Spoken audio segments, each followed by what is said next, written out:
Nova produção, Herbert Lixo, Little Tom Comics presents Howard the Duck.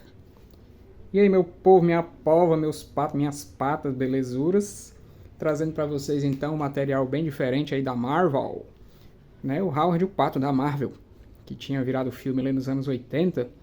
E desde que eu li um outro número, né, dessa coleção aqui do Aranha, que eu ainda vou chegar nessa aqui, onde o Howard se encontrava com o Parker, né, que eu fiquei com vontade de falar sobre ele, mas eu ainda não tinha terminado a leitura por diversos motivos e finalmente estou trazendo o Howard aqui no canal. Então beleza, eu sou o Little Tom, se você quiser, se inscreve aí no canal para não perder as novidades e as velhidades, curte, comenta, compartilha e é nóis. Então vamos lá, sem mais enrolation, falar sobre o Howard. Eu acredito que a maioria dos nerds aí da minha idade conheceram o Howard, né, ali nos anos 80 com aquele filme Howard o Super-Herói, que ganhou aí a alcunha de ser um dos piores filmes de super-herói de todos os tempos. Mas eu realmente não tenho assim grandes lembranças dele para saber se era ruim ou não. Sei que naquele tempo eu me divertia e via que a namoradinha dele no filme lá era a mãe do Marty McFly, né? Aquelas conexões bizarras. Então, depois é que eu fui descobrir, né, que o Howard era um personagem que vinha dos quadrinhos e que ele era da Marvel e tal. E, assim, ele é um quadrinho dos anos 70, onde acontecem coisas bastante bizarras, tipo esse nave espacial. E eu tinha uma curiosidade pelo Howard, né, desde aquele filme e tal, mas também por conta, digamos assim, da comparação que a galera fazia, pelo menos lá na gringa, né, aqui a galera conhece o Howard, mas não conhece os cérebros, entre o Aardvark, né, o porco da terra, ou até o tamanduá, é uma tradução acho que acertada para os cérebros, né, que é o personagem do Dave Sim, né. Então, assim, por ser um bicho falante, um bicho mal-humorado, por estar nos quadrinhos ali no final dos anos 70, começo dos 80, eles recebem um pouco dessa comparação. Mas lendo aqui, eu fui ver que não é só apenas isso. O Cerebus, em certas partes, é mais semelhante ao Howard do que eu esperava, né? Assim, até essa aparição aqui do Howard na história do Homem-Coisa, digamos que tem alguma coisa a ver, porque ali pelo número 25, se eu não me engano, do Cérebros, aparece lá uma paródia ao Monstro do Pântano e ao Homem-Coisa, feita pelo Dave Sim. E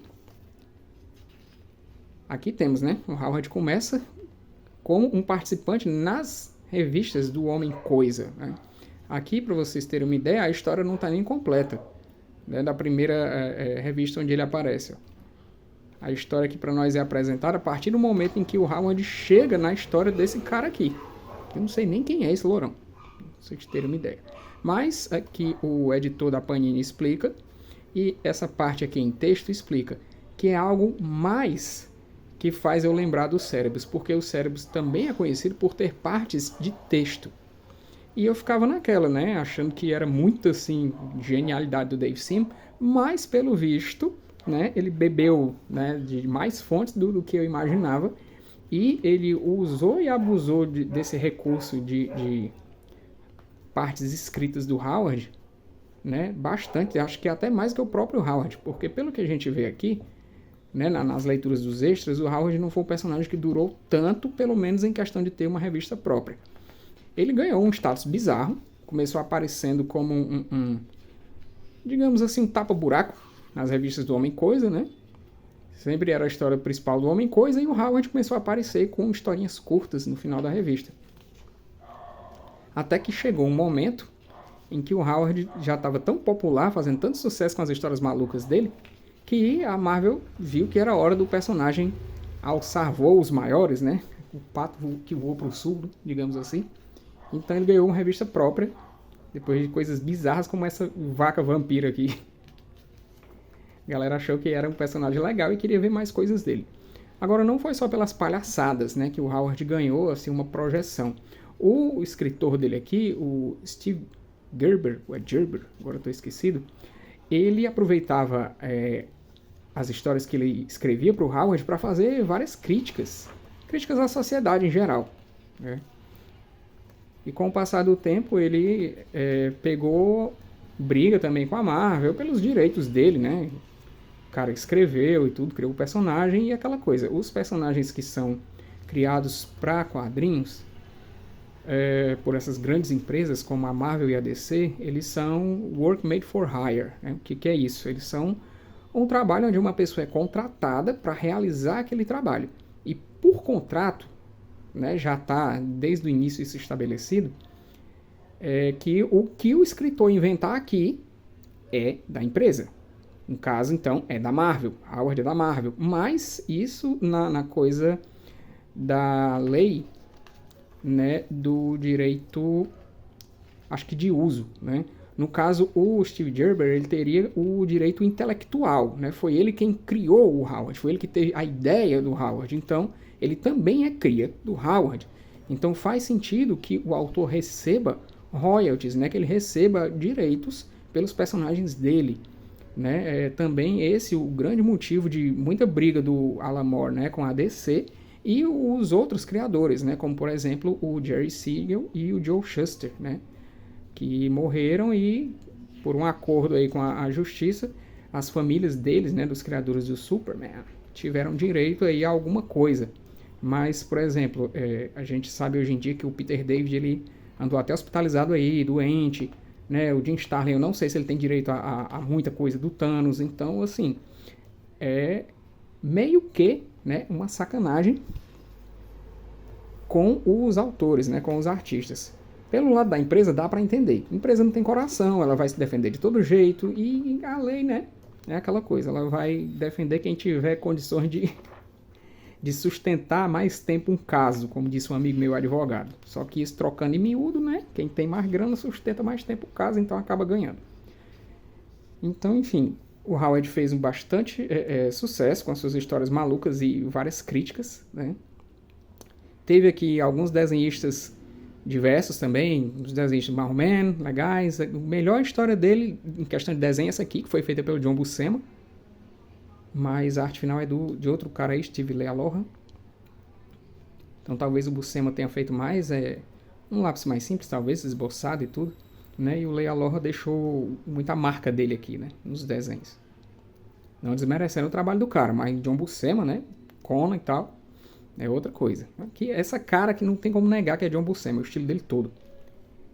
Então assim, essa especial aqui de capa dura, no fim das contas, Motoqueiro do Inferno, no fim das contas eu vou ficar com ela. Porque assim, embora as histórias não sejam geniais, os desenhos não sejam maravilhosos, tem essa questão das críticas sociais, né? Por exemplo, ele mostra muitos pirados aqui do dia a dia, né? Então tem gente pobre, tem gente que pega ônibus, né? Tem esse cara aqui que é tipo sonâmbulo, né? E ele é escritor frustrado. O ex-namorado da menina é um vigilante, que aí ganhou poderes de super-herói do nabo espacial, né? Depois viu que era na verdade o vilão. Agora, claro, tem seus problemas, né? Tem algumas partes aqui em que acontecem umas coisas com o Howard que pra mim ficam tipo assim uns cortes abruptos, umas coisas estranhas. Tem uma história que ela fica pra continuar no número seguinte, mas assim que o número seguinte começa, a trama que ficou aquele gancho, né? Ela já se resolve rapidamente e muda completamente o rumo da história. Então é tipo uma coisa assim, mal programada, sei lá. Não sei o porquê disso, né? Num quadrinho como esse, que já começa com uma história, e acho que não tá nem pela metade, né? Um pedaço de uma história pra gente ver só o Howard entrando, é estranho, né? Então pode ser que tenha havido mais cortes aqui nessa reunião de histórias do que eles contam pra gente, né? Quem leu o Howard aí na gringa, o Howard originalmente, deve saber responder isso, mas eu não conversei com ninguém a esse respeito. Né? Respeito. Essa aqui é a famosa história onde o Howard vai concorrer a presidente. Que é uma coisa que também acontece nos cérebros. A diferença é que ele não concorre a presidente, ele concorre a primeiro-ministro. Né? Aquela coisa, né? Canadá, outros esquemas, né? Acho que ele não quis deixar tão na cara assim a ideia do o líder da nação, né? Ou então ele não quis dizer que estava copiando a ideia do Howard.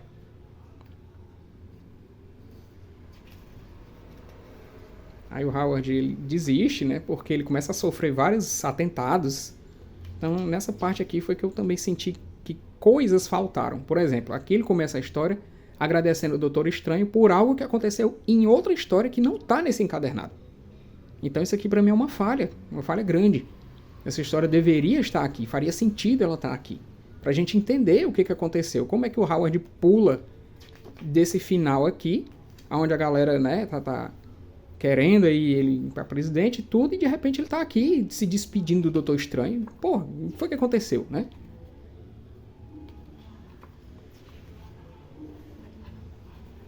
Eu achei ele bem Donald Trump aqui, a galera querendo ajeitar ele pra concorrer, né, e tal, pra aparecer aí na mídia. Aí ele disputa com os outros caras, algo mais que acontece no Cérebros, só que não acontece em 2, 3 edições, como foi o caso aqui. No Cérebros, é assim... O segundo encadernado são 25 edições mais ou menos, então... No mínimo a metade dessas edições são fazendo essa campanha pro Cérebros se tornar primeiro-ministro, né? Ele vira cupincha de político e tal. Aqui o negócio é mais rápido. Mas também, né, ambos os casos são críticas. Aí a galera querendo fazer acordos aqui com ele, né, e ele não quer. Aí é uma parte de texto, né, uma imagem com texto. Dave sim fazia muito isso. Aí aqui acontecem umas coisas, né, e aí tem o escândalo da pena de pato, onde a galera vê, né, tem essa foto aqui da menina e do Howard dormindo, ou dormindo não, né, tomando banho, mas eles dormem juntos também. E aí fica naquela, um humano que namora com um pato, que diabo é isso? E aí do nada pula, né, do número 8, pula pro número 16 do Howard, e a gente fica mais uma vez a ver navios, né, sobre o que aconteceu. E esse aqui é mais uma daquelas coisas estranhas, que começa no final da história anterior, e ela é imediatamente interrompida, e começa uma parte de texto.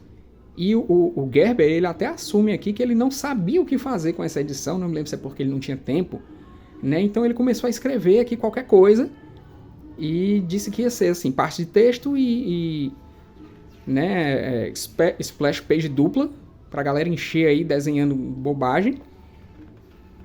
E assim, esse tipo de loucura aqui, por exemplo, né, lembra até alguma coisa de Warlock, também é algo que o Sim fez. Então, porra, Dave Sim.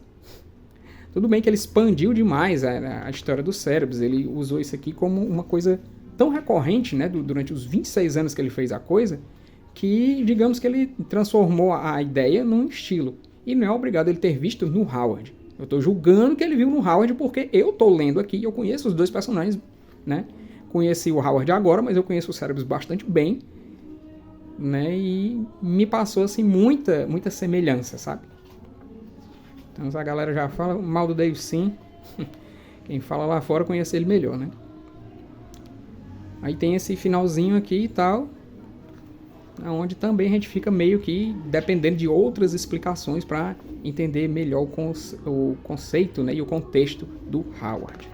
Então é isso, gente, uma edição bem diferente, interessante, legal, gostei dela, vou ficar.